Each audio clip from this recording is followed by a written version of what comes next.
les studios de TV Gracia International, voici les paroles ineffables de Dieu. L'Évangile de la grâce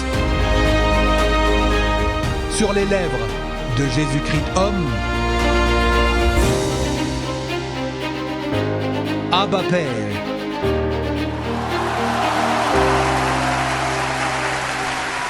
Bon, chapitre 5 de l'Épître aux Hébreux.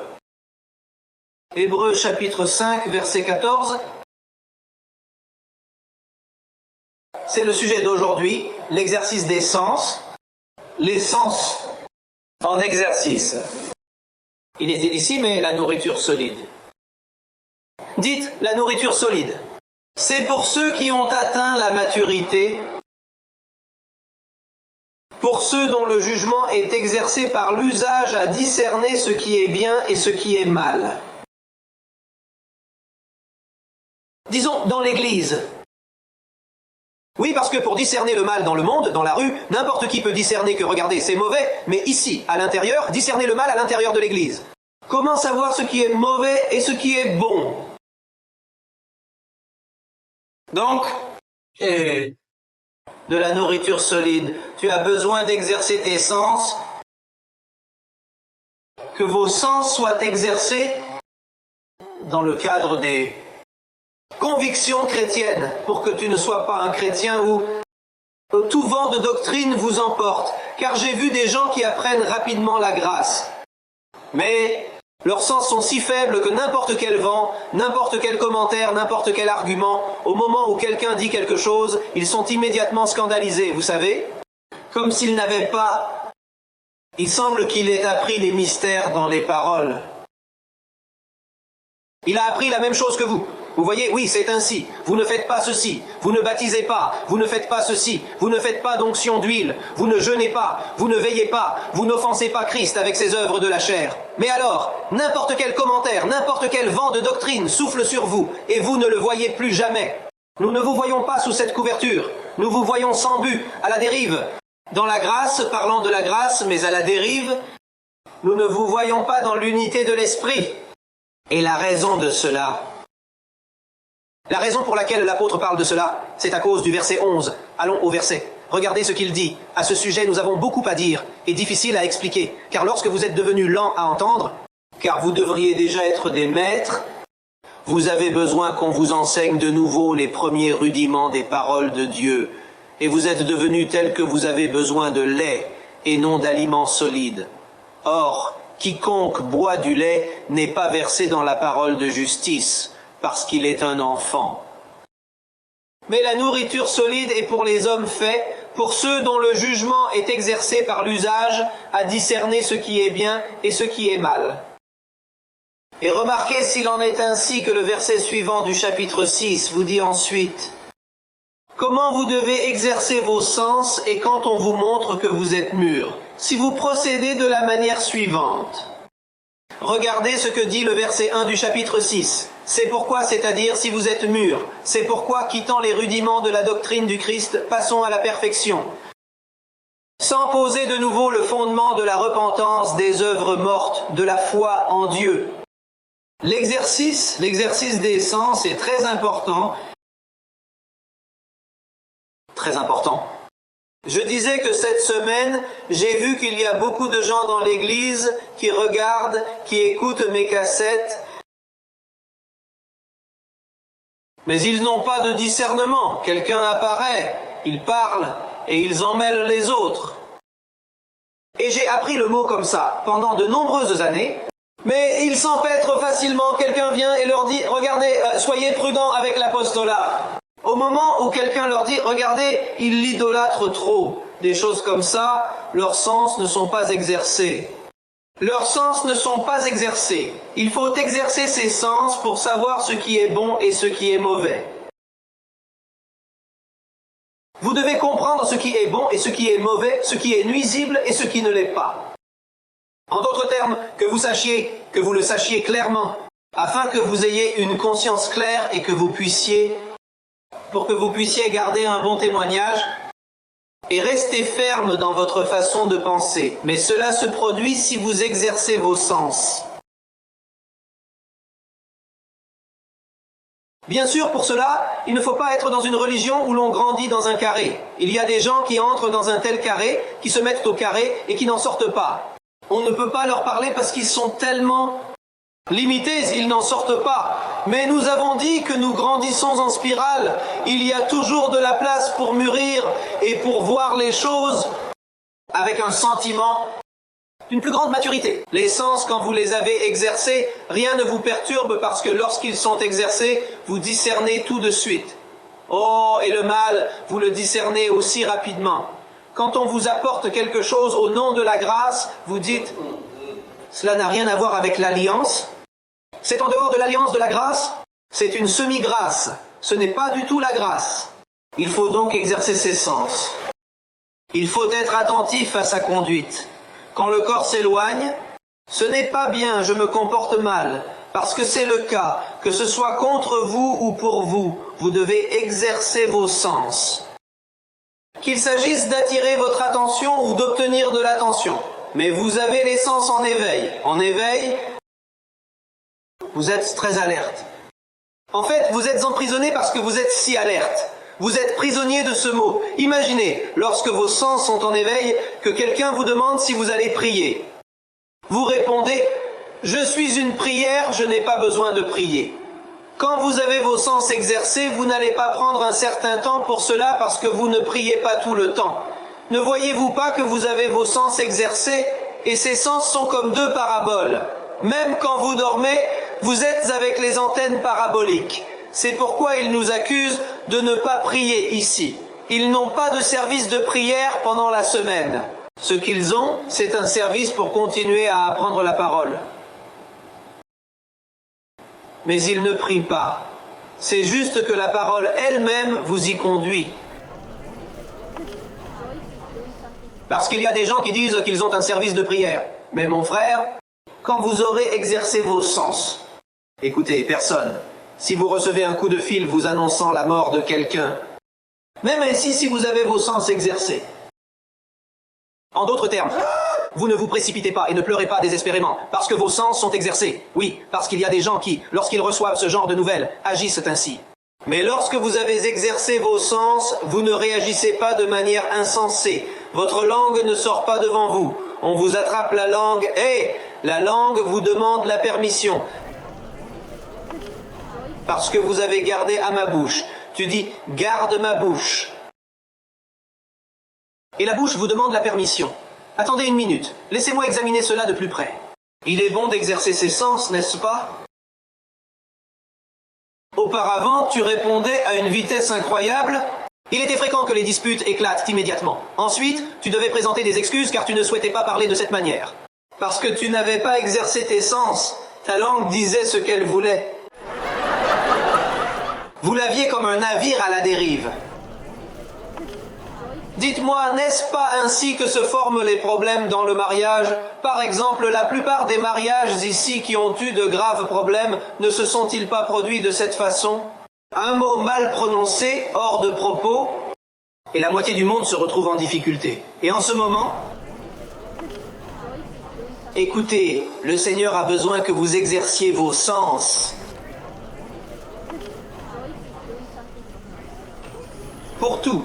Si le travail est terminé demain, eh bien, est ici.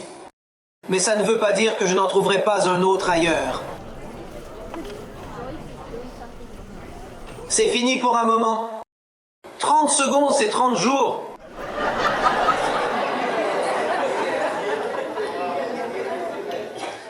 Tout ce que je te dis, c'est bon pour toi. Parce qu'il ne faut pas que tu te plies, que tu maudites, que tu ailles à la dépression. Tu peux dominer la situation et faire agir les anges. Ne retarde pas le travail des anges. En d'autres termes, il ne faut pas avoir peur des mauvaises nouvelles, de la mort vers le bas. Il doit y avoir un gouvernement en vous, dans votre personnalité. Écoutez ceci, pour que votre famille fasse la différence. C'est là que cela se voit. Il ne s'agit pas de le critiquer pour 20 erreurs doctrinales. Vous pouvez aussi en faire, mais quand il vous voit traverser une période difficile, il voit un gouvernement. Oyez!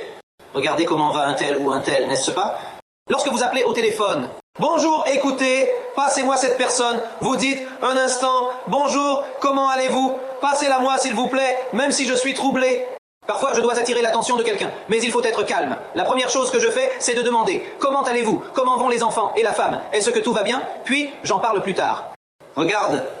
Je voulais commenter une situation. Ensuite, vous embellissez le problème. Mais vous n'allez pas arriver avec une attitude différente et dire « Écoutez, vous avez tort. Hey, que vous lui fassiez confiance ou non, qu'il soit votre fils ou non, vous devez respecter Dieu, vous devez respecter les anges. Ce sont des sens. » Avec l'exercice.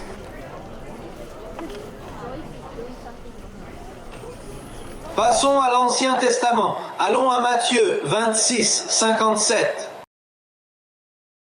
Ceux qui ont saisi Jésus, c'est là que nous en sommes tous. Ceux qui avaient saisi Jésus l'emmenèrent chez Caïphe, le grand prêtre, où les scribes et les anciens étaient assemblés. Mais Pierre le suivait, comment? Pierre observait la situation de loin. Il se rendit dans la cour du grand prêtre, entra et s'assit avec les officiers. Écoutez, pour voir la fin, on dirait que c'est fini.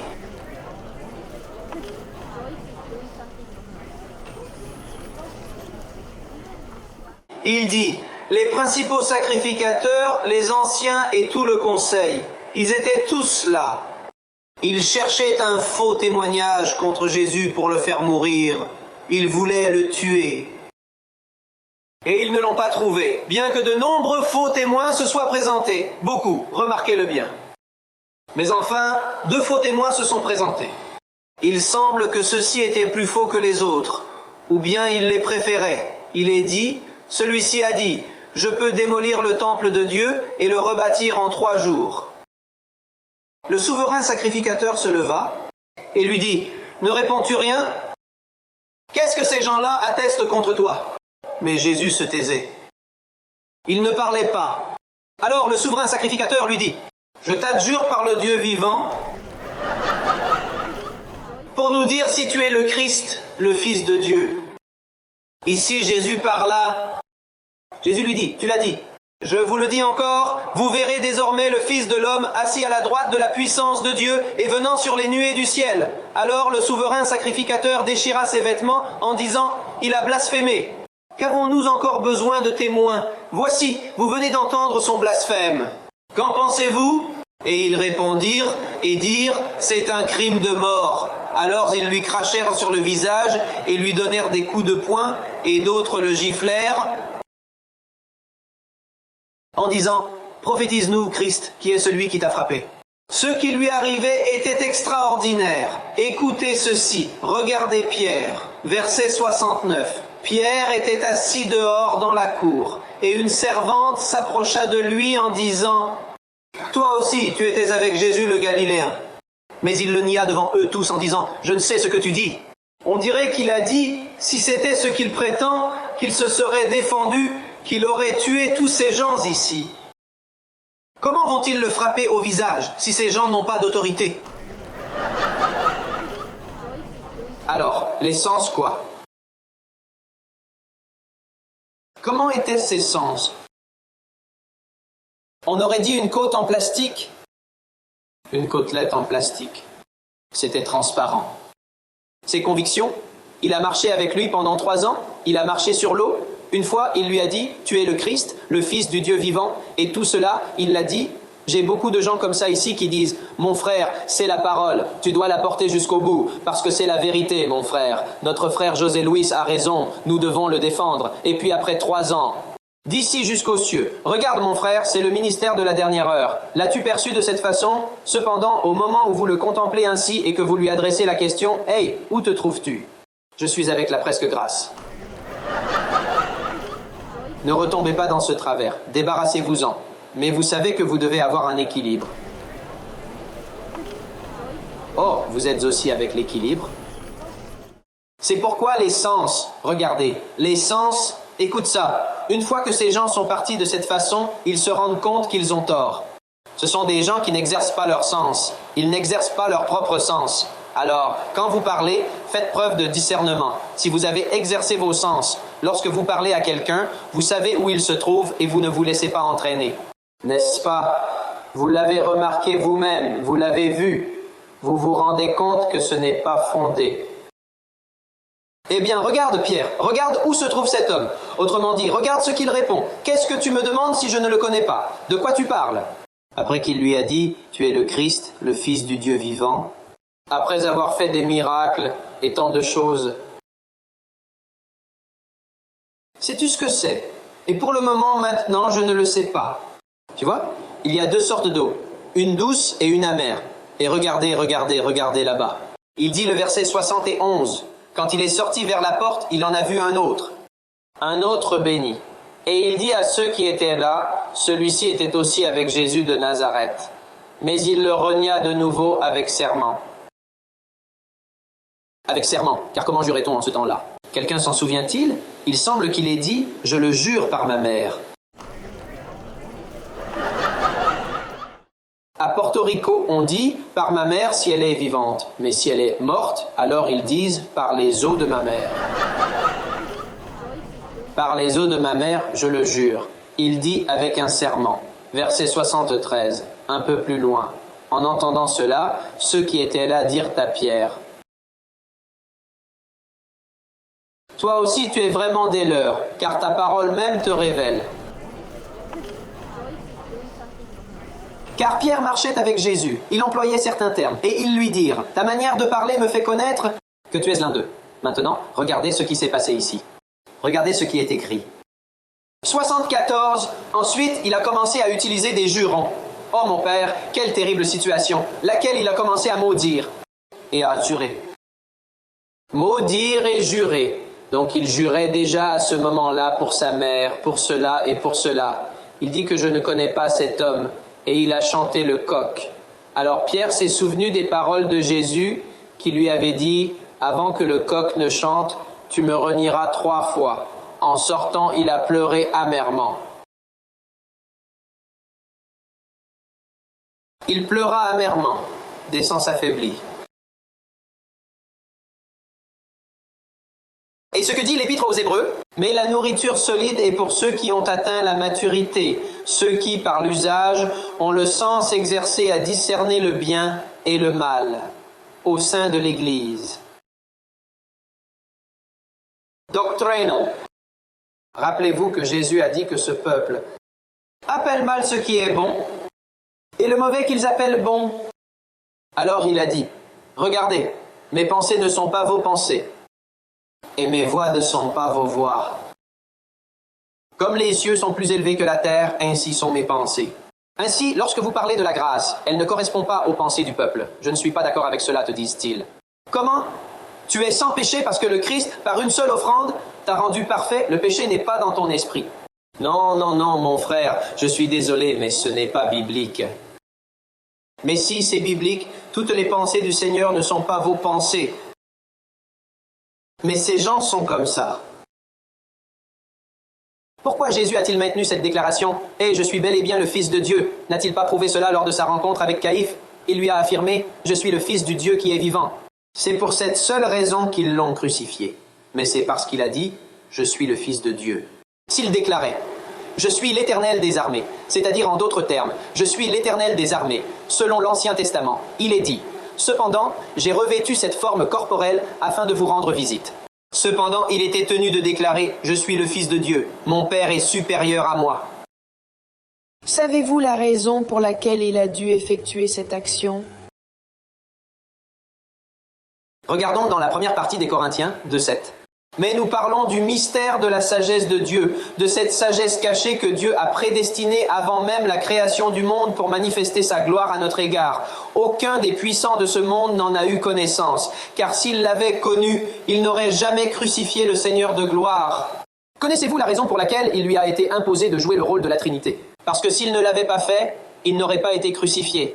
Sinon tu ne serais pas sauvé et je ne serais pas sauvé s'il découvrait un principe dans ce regard, je suis l'Éternel des armées. Je me suis cherché un corps, Marie l'a formé. Mais je ne suis pas ce corps. Je suis un esprit, je suis Jéhovah, je suis Yahvé, Elohim. Ah, et désormais ne m'appelez plus Jéhovah. En revêtant ce corps, je me glorifierai. Ce corps est juif. Mais le nouveau corps que je vais recevoir, il va s'appeler Jésus-Christ. Jésus-Christ. On ne m'appellera plus Jéhovah, ni Yahvé, ni celui-ci, ni celui-là. Tous les noms sont finis. Il n'y a qu'un seul nom. S'il dit cela, devons-nous le tuer? Non, car nous serions encore perdus. Et donc, il aurait été perdu lui aussi. Oui, parce que ce corps était comme la chair du péché. Par conséquent, il devait dire « Celui qui est là-haut est plus grand que moi ». Et donc, ce qui était là-haut, c'était sa parole, son décret. Il n'y avait rien d'autre, car le ciel était vide. Regarde, quel est l'hymne qu'ils ont chanté. « Tu as quitté ton trône et ta couronne pour moi, quand tu es venu à Bethléem pour naître. » Tu t'en souviens? C'est bien cela. Il a quitté son trône. S'il a quitté son trône, c'est qu'il était vide. Mais comme il devait parler ainsi, il a confondu le terme de Trinité. Et il a confondu. Oh, et ils sont toujours dans la confusion. Mais nous comprenons. C'est pourquoi Paul a écrit que Jéhovah est fini. Maintenant, c'est Jésus-Christ, le Dieu au-dessus de tout. S'il n'en était pas ainsi, il ne l'aurait pas crucifié. Vous osez tuer Dieu? C'était là le problème. C'est pourquoi Paul a eu des problèmes avec les Juifs, parce qu'il leur a dit qu'il n'était pas le Fils, mais Dieu. Ils l'ont lapidé.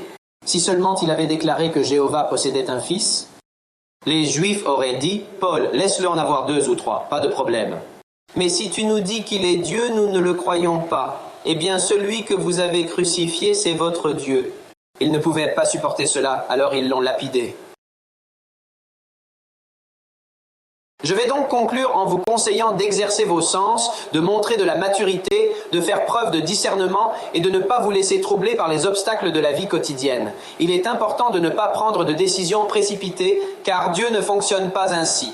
Apparemment, Dieu me l'a fait savoir. Devrions-nous donc vérifier cette affirmation? Sans doute. Vous avez ressenti quelque chose? Ne vous inquiétez pas, posez-le ici sur la table, afin de pouvoir vérifier si ce que vous avez ressenti est réel. Mais ne vous agitez pas. Calmez-vous, reposez-vous, détendez-vous. Ne prenez pas de décision hâtive. Rappelez-vous que la chair, regardez dans votre espace charnel, il y a beaucoup de fléchettes. Votre esprit a de la place pour toutes sortes de fléchettes. Et vous pouvez jurer par ma mère. Le jour suivant, vous affirmez que je me suis trompé. Cependant, veuillez cesser cela. Comprenez-vous ce que je veux dire? Imitez-moi un peu. Tu peux dire ça. Calme-toi. Regarde. Combien de choses ne m'ont pas été dites depuis que je suis ici? Il s'est passé ceci, il s'est passé cela. Eh bien, c'est de la viande, oublie ça, mais ne t'agite pas pour ce que les gens vont dire, pour ce qu'ils disent. Ne t'agite pas pour les nouvelles qui paraissent dans les journaux. Avec la banque, c'est celle-là, c'est que les opportunités d'emploi sont mauvaises. Regardez, ce type a perdu son emploi, ceci et cela vont disparaître. Et on entend beaucoup de voix. Il y a beaucoup de voix que vous entendez, imaginez. Alors vous allez être contrarié. Et ensuite, tu devras demander pardon. Pour que tu n'aies pas à être comme ça, pardonne-moi de m'être énervé, d'avoir écrit et de ne pas l'avoir fait, d'avoir écrit ceci et cela. Calme-toi, calme-toi. Avec les sens exercés, exercez-les. Dis, je ne le reçois pas, j'apporte toute pensée à l'obéissance au Christ, je ne le reçois pas. Ce qui est de Dieu demeure. Ce qui est de Dieu va être clair. Exercez vos sens. Regardez. Un détail, vous savez que je suis de ceux qui, si je vais demander pardon, je le demande tout de suite. N'est-ce pas que tu sais ça? Combien d'entre vous croient que j'ose présenter mes excuses à n'importe qui, au cas où il se tromperait, même à l'Église elle-même? Je l'ai dit ainsi, comme ceci et comme cela, mais je me suis trompé. Oh, et je ne vais pas donner d'explication non plus. C'est juste que je me suis trompé sur ceci et cela. C'est juste que je me suis couché tard. Non, j'ai fait une erreur et c'est tout. Et maintenant? Regarde. Depuis que je suis ici à exercer mon ministère, je ne me suis jamais senti obligé de demander pardon à quelqu'un. Avez-vous remarqué que Écoutez, pardonnez-moi, j'ai dit ça à l'église jusqu'à maintenant à cause de ces problèmes. Grâce à la parole qui a exercé mes sens lorsque quelque chose se passe là-bas, eh bien, regardez, je suis calme ici. Je n'ai même pas besoin d'en parler, je suis tranquille. Nous ferions mieux de regarder Romains. Au fur et à mesure que des situations différentes se produisent, la famille se rend compte que c'est ce qui s'est passé. Eh bien, regardez jusqu'ici. Je me déclare plus que vainqueur. Ceci est arrivé. Je suis plus que vainqueur. Et dans cet autre, plus que vainqueur. En tout, je me déclare ainsi. En d'autres termes, qu'y a-t-il à faire ici? Rien. Tout est déjà fait. C'est la parole qui nous soutient. Pourtant, j'aimerais aller demander pardon à quelqu'un. Jusqu'à présent, je n'ai pas eu à décrocher le téléphone. Ni pour convaincre, ni pour faire croire en moi. Écoutez, croyez-moi, ce qu'ils ont dit est un mensonge. Non, parce que je dois passer le test avec joie, même s'ils disent beaucoup de mal de moi. Et quelqu'un peut me dire, pasteur, regardez, Fulano a été trompé. Et on a dit ceci à Fulano sur vous. Fulano n'en est plus revenu. Le Seigneur me dit, vas-tu te défendre? Je réponds, non. Que t'ai-je appris? C'est moi qui défends ta cause, tranquillement, tranquillement. Je n'appelle personne, je n'utilise pas le téléphone. Je n'utilise pas le téléphone pour quoi que ce soit. Il vaut mieux que je laisse l'autre personne se faire avoir pendant un petit moment. Si elle est choisie et sincère, il reviendra. Et s'il ne revient pas, Dieu ne veut pas de lui à mes côtés. Des sens exercés. Dites-le avec moi, j'ai exercé mes sens.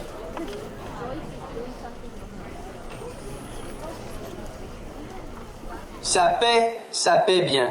Les sens exercés, je ne me laisse pas bouger par quoi que ce soit contre moi. Si le diable lui-même se lève, avec toute sa chair, avec toute sa convoitise, s'il se lève contre moi. Alors voyez toutes ces pensées qui voyagent là, car ici j'ai emmené toute pensée captive à l'obéissance du Christ. Et après avoir été si ferme, personne ne peut vous vaincre.